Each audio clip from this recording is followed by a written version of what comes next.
What's up, everybody? March Madness is almost here, which means we're getting closer and closer to figuring out who will win the 2025 NCAA tournament. And in today's video, we'll be discussing teams that could win the national championship based on historical trends in the bracket. We'll start with all 68 teams and narrow it down from there, but if you enjoyed this video, make sure to drop a like and subscribe to the channel. Let's jump into it.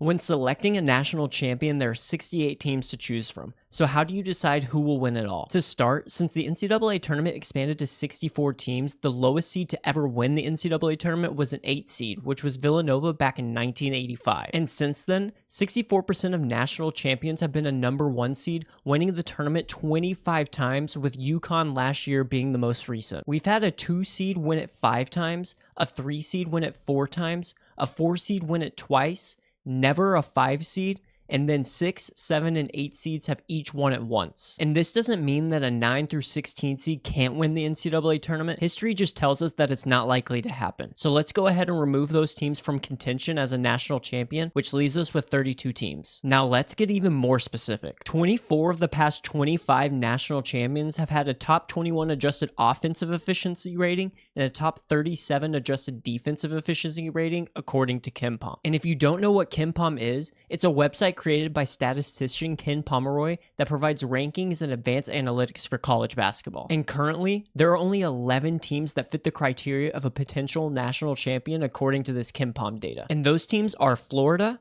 Auburn, Duke, Houston, Tennessee, Alabama, Texas Tech, Iowa State, Wisconsin, Arizona, and Gonzaga. And to take it a step further, 23 of the past 25 national champions have had a top 21 adjusted offensive efficiency rating and a top 31 adjusted defensive efficiency rating, according to KenPom, which brings us down to just 8 teams, and they are Florida, Auburn, Duke, Houston, Tennessee, Iowa State, Wisconsin, and Gonzaga. And that's not all. Since 2004, every national champion has been ranked in the top 12 of the Week 6 AP poll, which leaves us with Florida, Auburn, Duke, Tennessee, Iowa State, and Gonzaga. And although this might have been the craziest historical trend so far, this has been 100% accurate over the last 20 years. But let's take a look at our last 6 teams a little more closely. 22 of the past 26 national champions have finished top 2 in their final conference standings, which gets rid of Tennessee and Iowa State. And because Gonzaga is an 8 seed, which has only won once back in 1985,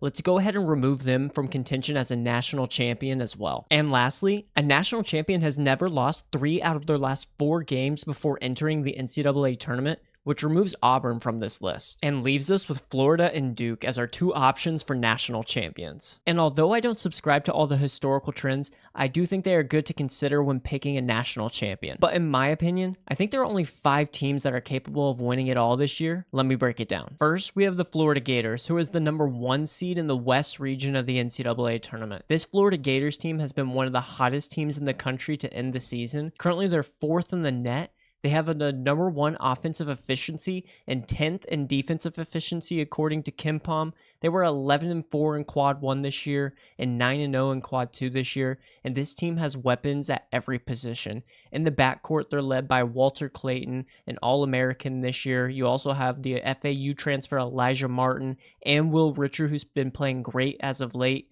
Then in the front court, holding it down, you have Alex Condon, along with some other pieces that are really good as well. This team is very deep and one of the favorites for this year's NCAA tournament. Next, we have the Duke Blue Devils, who are the number 1 seed in the East region of the NCAA tournament this year. They're led by stud freshman and eventual number 1 NBA draft pick Cooper Flagg, along with his running mates of Kon Knipple and Kaman Maluach, 3 freshmen that have been absolutely amazing this year. They're currently number 1 in the net, 3rd in offensive efficiency rating, and 4th in defensive efficiency rating, according to KenPom. They went 9-3 this year in Quad 1, 7-0 in Quad 2, and have a record of 31-3 and went 19-1 in an ACC, which left much to be desired, I'll be honest. But this team is a lot more than these star freshmen. John Shire also brought in some key transfers like Sion James from Tulane and Mason Gillis from Purdue that played in the national championship last year. They also have Tyrese Proctor there as a junior at Duke, who is having his best season yet, and this team might be the deepest in the country. The biggest question mark with the Duke Blue Devils right now is the injury to Cooper Flagg, but most reports suggest that he's ready to go for game 1 in the NCAA tournament, and I expect Duke to make a long run and for sure be in the Final Four. Next, we have the Auburn Tigers, who have fit all of the criteria of a national champion besides losing 3 of their last 4 games. But this team was the most dominant team throughout the season of college basketball this year. They accumulated 16 quad 1 wins and finished on top of the SEC in the regular season, which was the best conference in the entire country. They're currently the number 1 overall seed in the South region.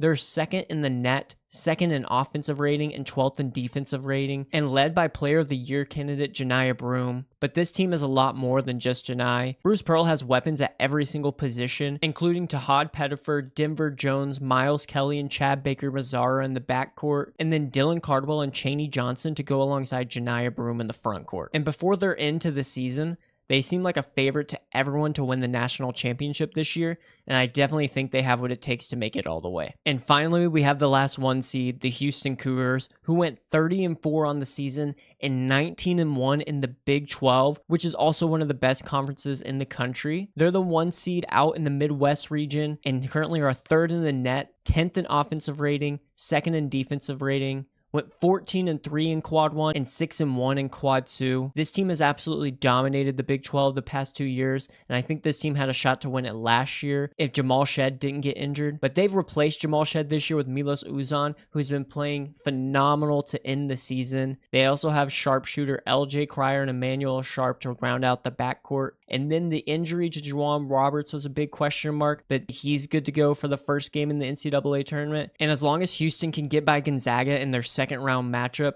I don't see a way that this team doesn't make it to the Final Four. Next, we have the Alabama Crimson Tide, who are 25-8 on the season and 12-6 in the SEC.